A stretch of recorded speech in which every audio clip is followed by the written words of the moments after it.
And so even non-governmental organizations can promote neoliberalism by continuing to impoverish the government. As we talked about in the beginning, if health is a human right, then the government is the entity that is supposed to respect, protect, and fulfill rights. But if the government doesn't have money, it is hard for the government to do its job. Unfortunately, because the biggest donor of aid is the United States, and we are very heavily steeped in the private sector idea, even American NGOs generally go into what we call a parallel system.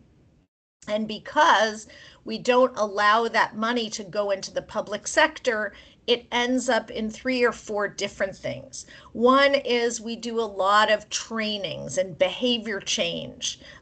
Trainings. The trainings are often at, four-star hotels where people drink tea and watch PowerPoint, and then they collect a per diem or a sitting fee. That doesn't come from the country itself. That comes from the way we give aid, because we will not support, excuse me, we will not support salaries. So we make up for it with these trainings, and those trainings have two really terrible consequences. One is they're not great trainings because there's no component of side-by-side mentoring. There's no component of ongoing teaching. And worse than that, it actually takes people away from the front lines. So at any given point in some health systems, you see 30-40% of people away from their frontline provision of care to these trainings. And they do that because their salaries are so low, and these trainings are a way they can increase their salary. So the whole thing has created a very vicious circle. The second important thing that these NGO parallel systems do is a lot of behavior change education. So a lot of posters, a lot of trying to show people that they should wash their hands, they should dig latrines.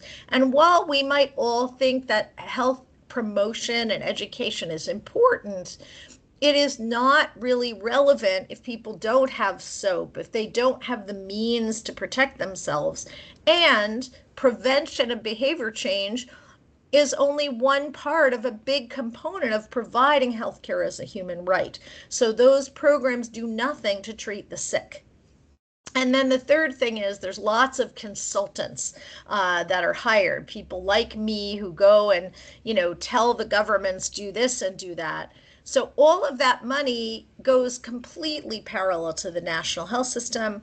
Very few countries do what we call direct budgetary support. That's the green arrow on top. And so what we would like to see is more money give that solidarity to governments, that direct budgetary support.